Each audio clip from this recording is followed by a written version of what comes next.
الله من الشيطان الرجيم.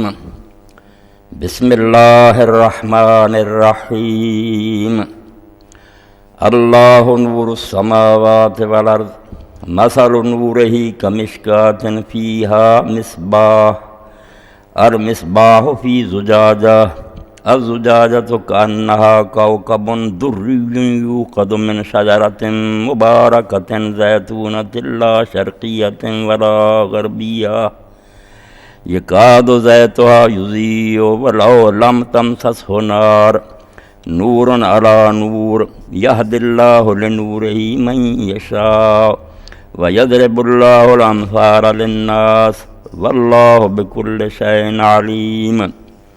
في بيوت أذن الله أن ترفع ويذكر فيها اسمه يسبح له فيها بالغدو والآصال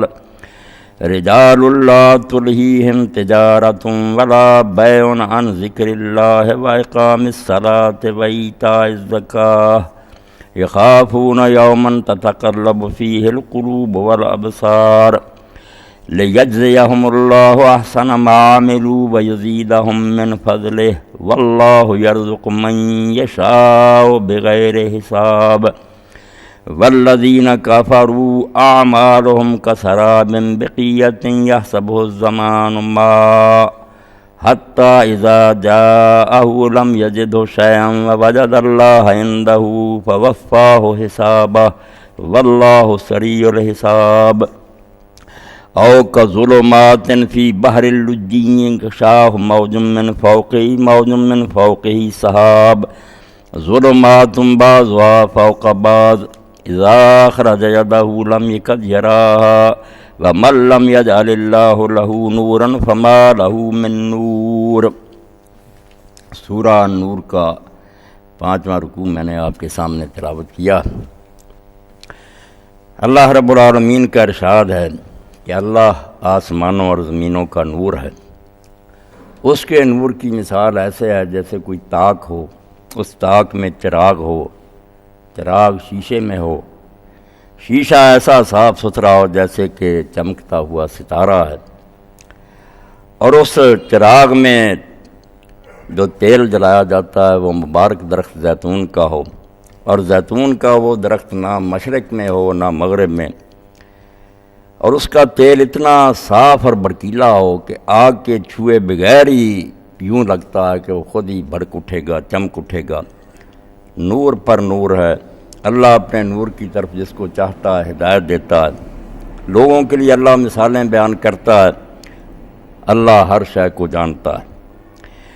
یہ نور ایسے گھروں میں ملتا ہے جن کے بارے میں اللہ کا فرمان ہے کہ ان کی تعظیم کی جائے، ان کا ادب کیا جائے، اور اس میں صبح و شام اس کا ذکر کیا جائے، نام لیا جائے، اور صبح شام اس میں تسبیح کرتے ہیں ایسے بندے جن کو نہ تجارت اللہ کے ذکر سے غافل کرتی ہے، نہ خرید و فروخت، نہ نماز سے غافل ہوتے ہیں، نہ زکوٰۃ دینے سے لاپرواہی برتتے ہیں. وہ ایسے دن کا خوف رکھتے ہیں جس دن آنکھیں پتھرا جائیں گی، دل جو ہیں وہ گھبراہٹ کا شکار ہوں گے.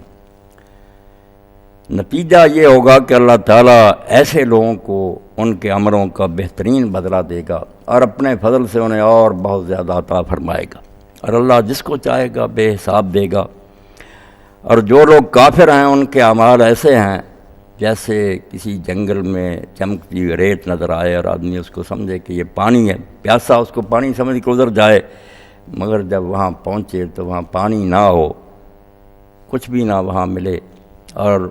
موت آ جائے. وہاں اللہ کو موجود پائے اور اللہ اس کا حساب چکا دے، اور اللہ کو حساب لیتے دیر نہیں لگے گی. یا کافروں کے اعمال کی مثال ایسے ہے جیسے کوئی گہرا سمندر ہو، اس میں اندھیرے ہوں، موج پر موج چڑھی آتی ہو، اوپر بادل ہوں،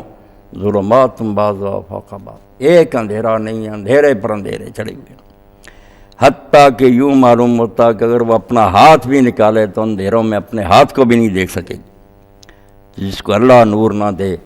اس کو پھر کہیں سے روشنی نہیں مل سکتی. قرآن مجید میں یہ بات اللہ تعالیٰ نے بار بار بیان فرمائی ہے کہ جو خالق ہے اس کو ہادی ہونا چاہیے. جس نے یہ دنیا بنائی ہے نا، اس کو بنانے کے ساتھ ساتھ ہر شے کو یہ رہنمائی دینی چاہیے کہ وہ کس غرض کے لیے بنی ہے اور کیا وہ طریقہ لایا عمل ہے جس کو وہ شیخ اختیار کرے اور اپنی جو اس کی پیدائش کی غرض ہے اس کو پورا کر سکے۔ یہ جاندار بے جان سب میں ہے۔ ہدایت اتنی عام ہے اللہ کی کہ اس نے صرف پیدا ہی نہیں کر دیا۔ جیسے آپ دیکھتے ہیں جو بھی لوگ مشینیں ایجاد کرتے ہیں یا کوئی دوائی بناتے ہیں، ساتھ ہی ایک پرچہ ہدایات کا وہ بند کر دیتے ہیں کہ اس طرح اس چیز کو استعمال کرنا، خرابی ہو جائے تو یہ علاج کرنا۔ یہ ہدایت جو ہے یہ اللہ تعالیٰ کی اتنی عام ہے کہ موسیٰ علیہ السلام جب فرعون کے دربار میں گئے ہیں اور انہوں نے کہا کہ میرا رب تو رب العالمین ہے، تو فرعون نے پوچھا کہ رب العالمین کیا؟ تو اس وقت اللہ کا جو تعارف کرایا اور پہچان یہ وہی یہی تھی،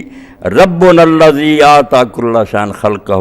ثم ہدی۔ اور یہ اللہ تعالیٰ کے ہونے کی سب سے بڑی دلیل ہے جس کو کوئی دہریہ اگر وہ ہٹ درمی نہ کرے جھٹلا نہیں سکتے، کہ یہ بے جان چیزوں تک کو علم ہے کہ ہم نے کام کیسے کرنا، جن کو ہم سمجھیں یہ عقل و شعور سے خالی ہیں، پرندے وغیرہ کیڑے مکوڑے یہ بھی جانتے، اور ان میں اتنی عقل ہے کہ بعض مرتبہ تو معلوم ہوتا ہے کہ ہم خواہ مخواہ کہہ دیتے ہیں کہ ان میں عقل نہیں، انسانوں سے بھی زیادہ۔ یہ شہد کی مکھی اللہ نے قرآن میں کہا، ہم نے اس کو وہی کی ہے، کس طرح پھولوں سے تم نے یہ چوسنا اور کس طرح شہد بنانا اور کس طرح اپنا مکان بنانا۔ بڑے بڑے مہندس اور انجینئر حیران ہے کہ رائی برابر جیومیٹری کے مطابق خلل نہیں پڑتا، وہ جو چھتا بناتی ہے کوئی خامی نہیں ہوتی، ایسے ضلع بناتی ہے، اور شہد بھی جس طرح وہ چوس کر آتی ہے، اور جو اس کے چھتے میں نظام ہے حکومت کا کہ ملکہ ہے، ایسے لوگ ہیں جو نگران ہیں، پھر رہے ہیں گھوم رہے ہیں، وہ شہد کی مکھیاں چیک کرتی ہیں کہ یہ زہریلا مادہ تو نہیں چوس کر آ گئی مکھی، اسی وقت ڈنک مارتی ہے اس کو اور ختم کر دیتی کہ لوگوں کو تکلیف نہ پہنچے۔ اتنا عجیب نظام ہے کہ لوگ حیران ہوتے ہیں، اور اس پر لوگوں نے کتابیں لکھ لی۔ یہ جو علم کے شوقین ہیں بے شک خدا کو مانے گے نا، عمریں گزار دی انہوں نے سمجھنے کی، کوئی چیونٹیوں کے پاس بیٹھ گیا، اور یہی سلیمان علیہ السلام نے کہا go to the ant and be wise, اور یہ چیونٹی کے پاس چلا جا اور دانا بن جا، اس سے ہی تمہیں پتہ چل جائے گا کہ ان کا نظام کیا۔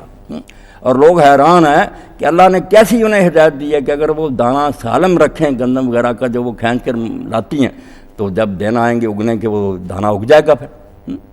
وہ کھانے کے قابل نہیں، دو ٹکڑے کر دیتے کہ اگنے کے قابل نہ رہے۔ یعنی جس چیز کو دیکھیں گے، موسیٰ علیہ السلام فرماتے ہیں میرا رب وہ ہے جس نے ہر شے کو پیدا کیا اور صرف کریٹ نہیں کیا، ثم ہدی، پھر ہر شے کو ہدایت دی ہے کہ کیا کیا کرنا اور کیسے کرنا، ہر چیز اس کے مطابق دوڑ رہی ہے۔ سورج دوڑ رہا ہے، رفتار مقرر ہے، راستہ مقرر ہے، فاصلے ذرا برابر خل نہیں ہو۔ تو اللہ کے بارے میں کہا گیا کہ اللہ آسمانوں و زمینوں کا نور ہے۔ نور کیا ہوتا ہے؟ جب نور ہوتا ہے، روشنی ہوتی ہے تو ہر شے صاف نظر آتی ہے کہ یہ سانپ ہے، یہ رسی ہے، کسی چیز کے بارے میں غلط فہمی نہیں رہتی، صاف روشنی میں نظر آتا۔ تو اللہ کا نور ہونا کوئی یہ نہیں کہ وہ چمکیلی چیز ہے، لوگ چکر میں پڑ گئے۔ بات تو سیدھی ہے جو آخر میں ہی فرمایا کہ اللہ اپنے نور کی طرف جس کو چاہتا ہے ہدایت دیتا، اور وہ نور مسجدوں میں ملتا اور ایسے لوگوں کو ملتا۔ وہ نور دین ہی ہے کہ جس طرح باقی مخلوق کو اس نے ہدایت دی ہے، اسی طرح انسانوں کے لیے بھی ہدایت کا انتظام کیا اور دورہ کیا۔ جو مثال دی ہے نا، اس پر آپ ذرا توجہ فرمائیں۔ اللہ نے خامی نہیں رہنے دی ہدایت میں کہ انسان یہ نہ کہیں کہ یار روشنی مدم تھی، نظر نہیں آیا، اسی لیے فرمایا نور نہ لانو، معمولی روشنی نہیں، اب بہانا نہیں کسی کے چلے گا۔ اب جو ٹھوکر کھائے گا وہ جان بوجھ کر کھائے گا اور وہ جہنم میں جائے گا۔ اللہ کی طرف سے روشنی کا اتنا اہتمام ہے کہ اب کوئی شکایت ہی نہیں کر سکتا۔ ایک اندر روشنی رکھ دی باطن میں، ایک خارج میں، ایک اندر ہے جو سارا انتظام کر رہی ہے۔ وہ مثال ساری جو نا اندر بالکل چراغ جلنے کے لیے تیار کھڑا ہے، اور باہر سے پھر اس کو دیا سلائی جو دکھائی جاتی ہے جس کو وہی کہتے ہیں، وہ باہر سے۔ اور یہ بالکل ایسے ہی آپ سمجھ لیں جیسے آنکھ جو ہے تب دیکھ سکتی ہے اگر آنکھ کے اندر بھی روشنی ہو، دن کی پتلی ختم ہو جاتی وہ نہیں دیکھ سکتی، اندر بھی ہونی چاہیے، مگر اندر کی روشنی کافی نہیں، باہر بھی روشنی ہونی چاہیے۔ رات ہو تو کوئی چراغ جلنا چاہیے، دن ہو تو سورج ہونا چاہیے، دو روشنیاں ملتی ہیں پھر جا کر نظر آتا۔ اسی طرح اللہ فرماتا اگر اندر کی روشنی نہ ہوتی، اندھے کو باہر کی روشنی نظر ہی نہیں آتی۔ اسی طرح اگر تمہارے اپنے اندر اتنی روشنی نہ ہوتی تو تم نبی کو کیسے پہچان سکتے؟ جیسے آدمی کی اپنی آنکھ ہی اندھی ہو، وہ باہر کی روشنی کو کیا دیکھے گا؟ اس لیے اندر بھی اتنی صلاحیت اللہ نے رکھ دی ہے، خیر و شر کی اتنی تمیز رکھ دی ہے، فَأَلْهَمَهَا فُجُورَهَا وَتَقْوَىٰ، کہ ایسا صاف ستھرا انسان کو بنایا، بعد میں بگڑ جائے، ہر ایک کے اندر ہم نے ایک باطنی ہدایت پیدا کرتی ہے، نیکی بدی کو پہچانتا۔ اور وہ مشرق سے مغرب تک سارے لوگوں کی یکساں مسلمات ہیں، سب مانتے ہیں کہ عدل جو ہے اچھی بات ہے، ظلم برائی ہے، رحم نیکی ہے، زیادتی کرنا برا، یہ چیزیں اگر اندر موجود نہ ہوں تو نبی کی تعلیم کو کیا پہچانے کہ یہ خوبی کی بات کر رہا ہے یا بدماشی کی باتیں کر رہا ہے۔ اور اسی لیے ایک بدوی کے بارے میں مفسرین لکھتے ہیں کہ جب لوگوں نے پوچھا اس سے کہ تم نے رسول اللہ کو کیسے نبی پہچانا، اس نے کہا یار جو بات اس نے کہی ہے میرے دل نے اندر سے کہا کہ واقعی یہی تعلیم دینی چاہیے۔ یہ ایسی معروفات، اسی لیے قرآن نے معروف کہتا، جانی پہچانی باتیں، کوئی نئی باتیں نہیں تمہارے اندر وہ ڈیر رہا، وہ سب تمہاری جانی پہچانی باتیں، مگر اس پر طے جب نہیں ہوئی ہے وہ اتار دیتا اور تمہیں نظر آنا شروع ہو جاتا۔ تو اندر نہ آدمی کے تمیز ہو خیر و شر کی تو کیا پہچانے گا کہ اچھائی کی باتیں کر رہا ہے، یہ برائی کو، سے تو پتہ ہی نہیں اچھائی برائی کیا، اندر بھی ہونی چاہیے مگر وہ اتنی تیز نہیں۔ اس میں جیسے شروع میں بات ہو رہی تھی خامیاں جو کیا، کچھ تو معلومات کی کمی ہے۔ انسان آج تک بھی سارے جہان کے بھی مل جائیں، سارے روم جو یہ فیصلہ نہیں کر سکتے کہ کون سی باتیں واقعی انسان کے لیے آئندہ بھی مفید ثابت ہوں گی۔ اسی لیے ہم دیکھتے ہیں کہ 300-400 آدمی پورے ملک میں سے چنا جاتا۔ ہمارے ملک کو تو چھوڑیں، پڑھے لکھے لوگ، اسمبلی بنتی ہے، قانون بناتے ہیں، سال نہیں گزرتا پتہ چل جاتا کہ اس میں ترمیم ہونی چاہیے، اس کی خامیاں سامنے آ گئیں۔ تو ایک تو انسانی معلومات بہت محدود ہیں، یہ نہیں جانتے کہ انسانوں پر اس کا کیا اثر ہوگا، اچھا ہوگا یا برا، تھوڑی حد تک سوچ سکتے ہیں۔ دوسری بات یہ کہ یہ خواہشات کے بھی مقید ہیں، ہر آدمی کے اپنی اغراض ہیں۔ جب سرمایہ دار بیٹھتے ہیں اسمبلی میں، وہ قانون بناتے ہیں، وہ اپنے مفاد کو سوچتے ہیں، غریبوں کا نہیں سوچتے، وہ اپنا سوچتے کہ ہماری جاگیریں نہ ختم ہو جائیں۔ اگر کوئی غریب بیٹھ جائیں گے وہ یہ کہیں گے سب چھین لو، وہ سرمایہ داروں کا لحاظ نہیں کر سکیں۔ یہ دو خامیاں جو ہے نا کہ معلومات کی کمی ہے اور دوسرا اپنے اپنے اغراض و مفاد ہے۔ اس سے بالا تو اللہ کی ذات ہے جس کو ہر شے کا علم ہے، جو ہو گیا جو ہونا کبھی نہیں اس کے علم میں کوئی خلل ہو سکتا، اور وہ اغراض سے بھی منزہ، اس کا کوئی کام اٹکا ہوا نہیں کہ یہ قانون بناؤں تو میرا کام چلا، وہ نہیں، وہ قانون بنائے گا ٹھیک ہوگا۔ اس لیے دین کی ضرورت اس لیے پڑی کہ روشنی تو ہے مگر جیسے آنکھ کی پتلی بیکار ہے اگر باہر روشنی نہ ہو۔ اللہ پاک نے یہی مثال دی، اور ابن عباس رضی اللہ عنہ فرماتا ہے نور یہاں ہادی کے معنی میں، اسی لیے فرمایا کہ اپنے نور کی طرف جس کو چاہتا ہے یعنی دین۔ تو اللہ ہادی ہے زمین و آسمان کی ہر شے کا، بنایا ہی نہیں صرف اس نے، ہر شے کو ہدایت دی ہے،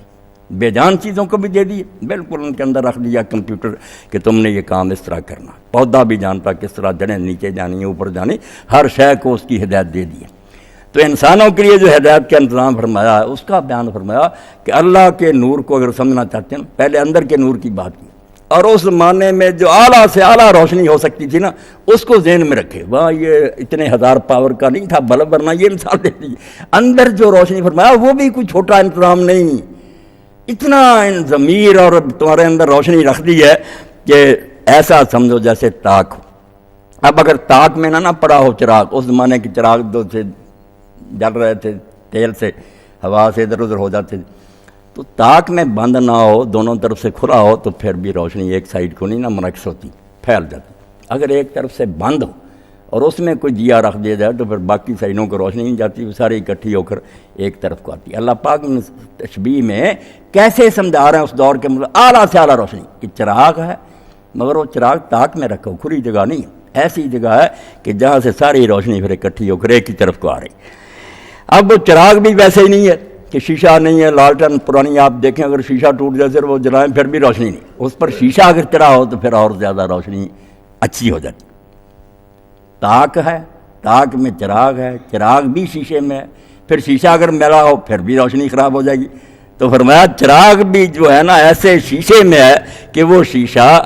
چمکتے ہوئے ستارے کی طرح ہے، ذرا دیکھتے جائیں کہ اندر جو روشنی ہے نا۔ اسی لیے جو کافر بکتے ہیں نا کہ ہمیں نہیں پتہ، اللہ کہتا دن قیامت کے منہوں پر میں سیل لگا دوں گا اور پھر کہوں گا کہ گواہی تو تمہارے دل بھی دیتے تھے کہ جو یہ نبی کہہ رہا یہ سچ ہے، صرف تم اپنی بدماشیوں کی وجہ سے کہ عورتوں سے بدماشیاں کرنا چاہتے تھے، شرابیں پینا چاہتے، کرپشن، حرام تزکیوں کو جائز کرنے کے لیے تم منہ سے بکتے تھے، ورنہ کون سی بات خلاف عدل و انصاف کہتا تھا پیغمبر؟ بالکل انسانی جو مطالبے تھے، اپنا دل چاہتا کہ واقعی تعلیم یہ ہونی چاہیے، معروف منکر پہلی چیزیں جن کو کیا کرتا آدمی، یہ نہیں ہونی چاہیے، گندگیاں، لونڈے بازی جائز کر دی اب قانونی طور پر، عورت سے نکاح کر رہی، کون انسان کو فطری چیز غیر فطری کہتے تھے آج تک، حرامی جائز کر رہے، تو یہ بدماشیاں ہیں، یہ نہیں کہ کوئی مغالطہ۔ اللہ فرماتا جو نور تمہارے اندر میں نے پیدا کیا ہے آنکھ کی پتلی کی طرح، وہ تاک میں رکھا ہوا ہے، چراغ اور چراغ جو وہ بھی شیشے میں ہے، شیشہ بھی صاف ستھرا ہے، اور اب تیل بھی اس میں جو جلایا جاتا ہے اس زمانے میں جو سب سے اعلیٰ تیل تھا زیتون کا، فرمایا تیل بھی اس چراغ میں، یعنی ایسا بیان